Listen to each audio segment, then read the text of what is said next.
Welcome back to part 6 of the Procedural Rocks Tutorial Series. This is part of the Magic Market series in which we were responsible for creating the environment asset.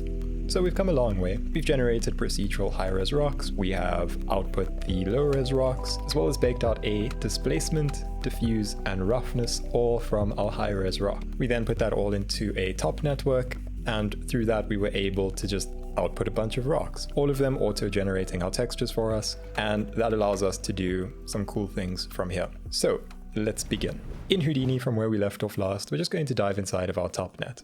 So currently what we have is this little setup that just generates our low-res rocks and some textures. So let's rename this to diffuse, roughness, bake, and bake, not bale, and displacement, bake. Cool. So this is where things get a bit tricky. So tricky, in fact, that I couldn't figure this out. I had to ask someone how to do this. And so Arnold Song came to the rescue. He is an incredibly talented Houdini artist who is currently working at Side Effects at the time of this recording. And he helped me out with a bit of a setup in which you can generate variants using a for loop.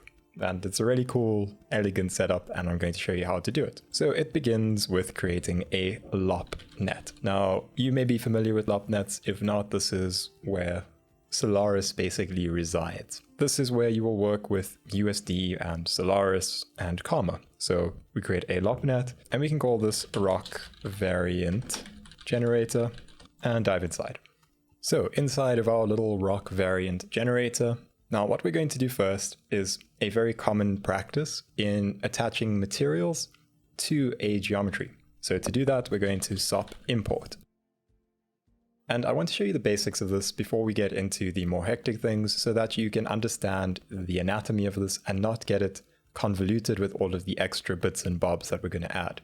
So the idea is you take a SOP import and a reference. This SOP import into the first input of the reference, and what you reference in is a material. So you drop down a material library into second input, right? So then you have that, and what you want to do is assign material afterwards. This is the basic structure. You import a geometry, you reference the material onto it, you assign that material to the geometry. So you need to fill in a few things over here, of course. Firstly, inside of the material library, you actually need to have a material. So let's dive inside. And this is super basic. It's what we've done before. It's a principled shader. And we can call this rock material. And we need to set our base color to white, our roughness to 1, and then bring in our textures. So we're going to say use texture, and under displacement, we're also going to enable texture displacement, offset of 0, effect scale of 1, and we can now fill in our texture paths. Issue being, what are our texture paths? Well, that's the thing.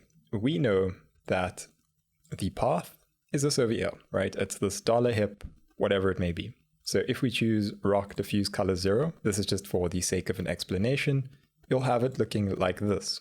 Now, we don't want 0. We know that it's not going to be 0, but for now we'll keep it as 0 and we'll come back to this. So let's also set our roughness, spec rough 0. Right, so we're just filling these in for now and we'll come back to it. Once again, rock 0 ds. So we know that we need to replace this 0 with whatever the current rock number is. All right, but we'll get back to that. So on our material library, all we have to do is do a / materials / and then the name of our material. We named it rock _ material. So let's do that over here, rock _ material.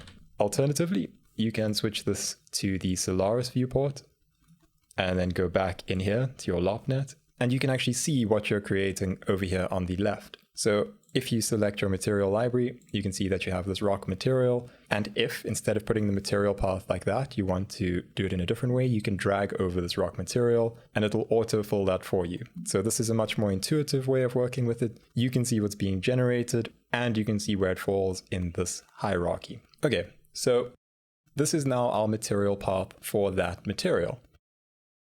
What we're going to do next is on our SOP import, we're going to say load as reference. Now the primitive path is what we'll show down here in your scene graph. Generally, you would have things like / environment. And inside of environment, you would have / foliage. And inside of foliage, you would have /rosebush, right? So for us, we want our primitive path to be /rock, right? But we don't just want it to be that, we want it to be the current rock number. Now we're not working with the multiple rocks yet, so we can just put this as rock 0 for now, knowing that we're going to replace all of these zeros with a changing value. So rock 0 over here and rock 0 over here, they're all going to change. So our import path prefix can also be rock 0. And one thing about USD is that it needs to save your rock somewhere, right? It needs to actually save the USD file. So over here, we create a layer save path. And we're going to go over to where we've saved all of our rocks. Inside of Geo, we can create one called USD assets. And now over here, the name that we're going to give it is just going to be rock0.usd, right? So we're saving our rock0 as a USD file. Now we're saving this layer, but we also need to save our material somewhere. So let's do a configure layer and we plug it in after our material library. And this will allow us to also save our material somewhere. So we activate save path. And once again, we're going to go over here. So outside of USD assets and outside of Geo, we can create a new folder called USD materials. And over here, we'll just call this rock_material and we'll do _0. This will be the rock material for rock 0. So we can also add a 0 here, .usd. So we have rock 0, we have the material that fetches the textures for rock 0. We're saving that as the material for rock 0, and now we need to reference it onto rock 0. So to reference it onto rock 0, over here on our primitive path for our reference node, we say /rock, right? Because that's where it's going to be put into our scene graph, and that's going to be rock 0, /materials. And we also need to change the reference type to reference from multi-input. What this will do is it will take our rock 0 from stop import 1, and it will put the material library inside of it.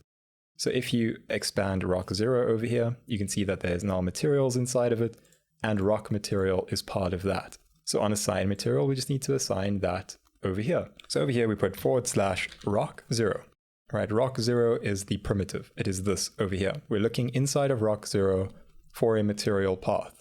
Over here, we put /rock 0 /materials /rock material, that one over there. So it's saying, assign this material that you found over here to this geometry over here. Perfect. So we've got the basic setup for fetching a material and applying it to a geometry. There's just two problems. We don't have any geometry because we're not importing anything with our SOP path. And the other issue is that this is still rock 0 everywhere. We're not actually doing this for every rock. To do this for every rock, we'll need to put this into a loop. So drop down a for each, and what we're going to want to do is put all of this into our for each. So put all of this into this for each. Right, because this is how we're going to be fetching each rock and doing this for each rock. Now, the number of iterations that this needs to run for is dependent on how many rocks we've generated, right? So we can actually use a very useful attribute that will be fed into this by our topnet, which is called @partition_size. So it will fetch the partition size. So that's just how many partitions we have. And in our case, partitions happen to be equal to wedges, so it's perfectly fine. I believe that you can also use wedge index. If you take a look at any of these, you'll notice that there is a wedge index and a wedge count.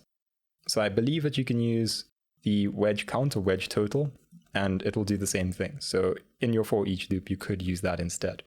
So I'm going to use partition size in our case. And now I'm going to do an add variant. So we're going to drop down an add variant, and right over here, we're going to plug in this for each into the first input of our add variant. And into the second input, we're going to plug our assign material. And finally, we're going to output that add variant. So what we're doing now is we're fetching a rock. Now, we haven't done this just yet, but this is the idea, is to fetch a rock and add a new rock into it as a variant.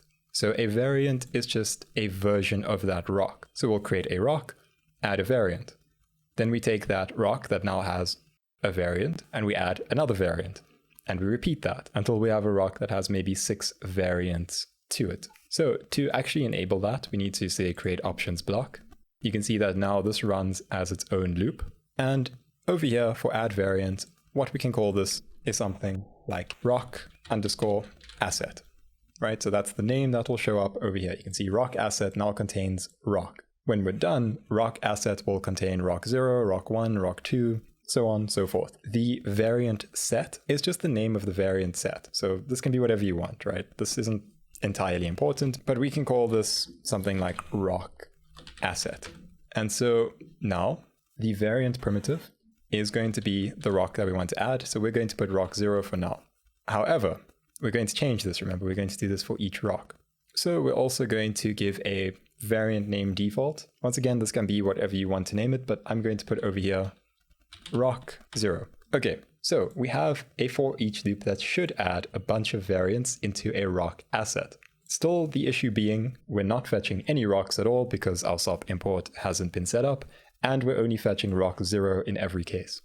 So I'm sure you can imagine this will be replaced with some sort of expression, but we'll get back to that. For now, what we need to actually do is set up the SOP import. We need to import the geometry into this network so that we can set up variants.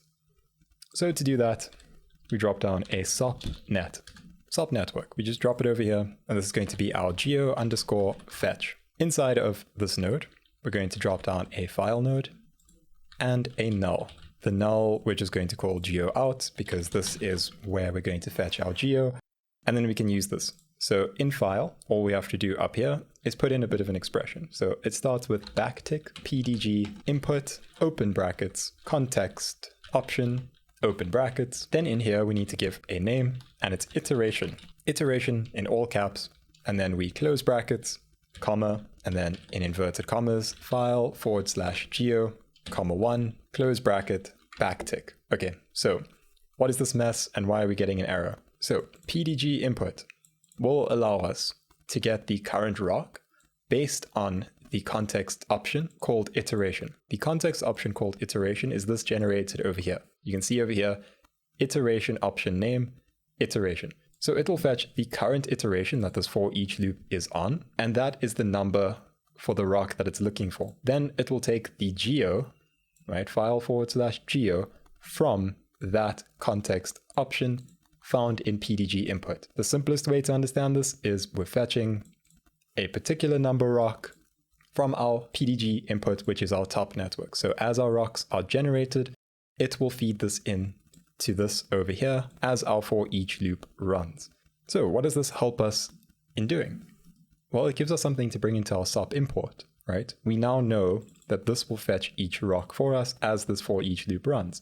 So in our SOP import, under our path, we can go to our rock compiler, rock variant generator, geofetch, geout, right? Fetch the geometry from our geofetch node. This is what we'll be using. And we've also discovered something now.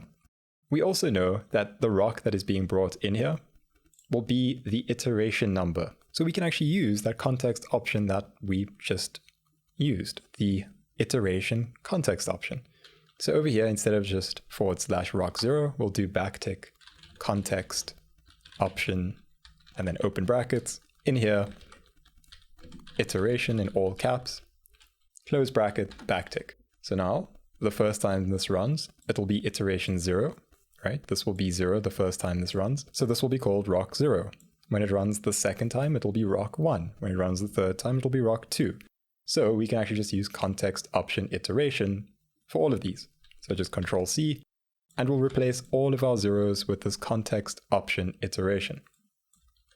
So every single one of them, just make sure not to miss one, because we need to make sure that these are changing each iteration. Rock 0, not anymore. Context option iteration. So reference is sorted. Assign material, instead of rock 0, it is rock context option. Instead of rock 0, rock context option.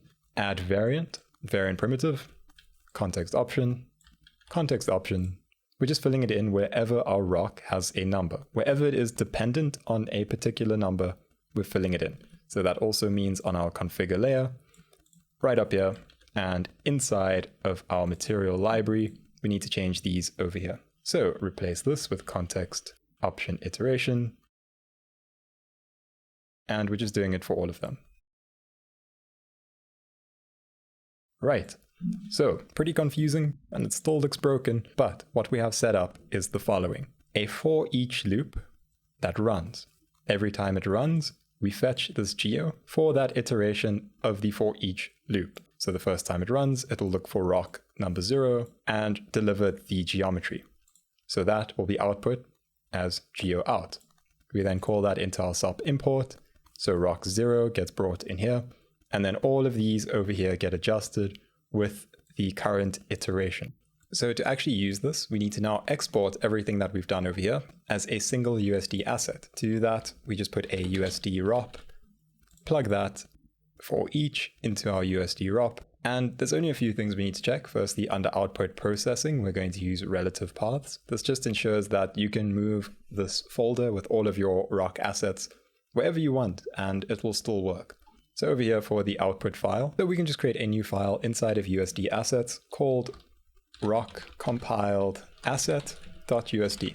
And now if we go up a level, the last thing that we need to do is just a ROP fetch. We need to make sure that this gets called, because at the moment, our rock variant generator would never actually do anything. It's got our setup, but nothing ever calls it. So to call it, we do a ROP fetch, as we've done before. So for this ROP fetch, we're going to be fetching that USD ROP, right? So if you want to rename it, you can just to USD ROP out. And over here, you can just call this USD ROP fetch. So if you don't want to have to generate your materials again, or your textures, so all of these texture bakes, what you can do is just move this underneath the ROP geometry. Now you will want to add a wait for all, because you don't want this to run 6 times, you want it to run once. It'll generate a single USD asset with all of your variants inside. So you put a wait for all, and what that'll do is just run this once while still maintaining things like your partition size and wedge count. So just make sure that the ROP path is set to the rock variant generator USD ROP out. And so we'll just need to go over here, USD ROP out, right? So just this node down here. You can then right click on this and say dirty and cook this node. Once it's done, you'll notice that you have a couple of files. If you go into geo USD assets, you'll see rock 0 all the way to rock 5 and a rock compiled asset.usd. So what I'm going to do to finish this off is actually just connect it like this, because if you run this, now that the setup's complete, you'll want to generate everything at once. So all you would have to do is just say dirty and cook this node at the bottom and it'll work just fine. Alternatively, on the rock compiler, you can just say cook output node. So now that we have this, let's take a look at what it's generated. So if we go over to stage, which is basically a LOP net, we can drop down a reference node, and over here, down at reference file, we'll fetch our rock compiled asset.usd. As you can see, there's our one rock with all of its textures applied. And if we drop down and explore variants, you'll be able to see all of our rocks. Right, so these are all of our rocks that we generated in our top net. And you can also use a set variant if you'd prefer. And what that'll do is just set the variant to whatever variant you're currently looking at. So you can choose rock asset as the variant set, and then choose between your 5 rocks in the variant name. So rock 0, over there, rock 1, 2, 3, 4, and 5. And so if we just do this over here, just drop down a light. So let's drop down an area light over here and switch to the front. Let's also drop down an environment light and give this a texture, so an HDRI. And let's drop the exposure a bit. And let's take a look at our rocks that we have generated with a camera, and you can switch this to Karma Beta. So as you can see, we have all of our rocks. And another cool thing that you can actually do is inside of your rock compiler, inside of the rock variant generator on the SOP import, you can go down to geometry handling and activate this over here and say treat polygons as subdivision surfaces. This is the equivalent of tessellation. So if we output this instead, and once again, I'll actually just duplicate this over so that I can use it very easily over here without having to generate my textures. So dirty and cook. And you may need to restart Houdini for them to show up, because I believe that this holds a cached version. It's just the nature of USD and Solaris in that it doesn't expect you to just be replacing the asset as you're working. So over to stage, if we take a look now, our rocks will likely have a better look to them because they're now doing render time subdivision, so all of our details from our displacement show through a bit better. So as you can see, we have some decent looking rocks. So yeah, if you want to see how to actually use these in a scene, so scatter them all over your geometry, and how to actually create a terrain, then feel free to check out the other tutorials that we've created as part of this series. We go over terrain generation using height fields, as well as how to actually take these and put them into a scene to populate a terrain. And the cool thing about the USD workflow is that you can put thousands and thousands and thousands of these rocks as instances, and it won't actually bog down your computer in any way, which is really cool because these little rocks over here that we now have to fill our scene with can just be put wherever we want, and we don't have to be too sparing with them. We also know that they're quite low poly, which is nice to know. And so yeah, that's all. I hope that you picked up on a lot of techniques. I would say try to think of ways that you can use this independent of generating rocks. Perhaps you can come up with other assets that would be extremely useful for you, perhaps buildings or, food products, burgers, whatever it may be. It's extremely useful to run them through a topnet and even potentially generate variants of it to use inside of your USD workflow. So yeah, that's just something kind of cool. I hope that you enjoyed the series. It was quite complicated.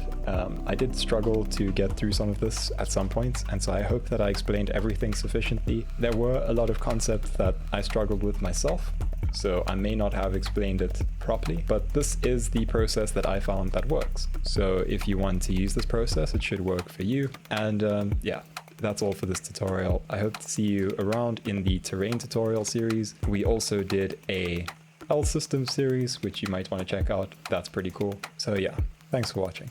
Bye.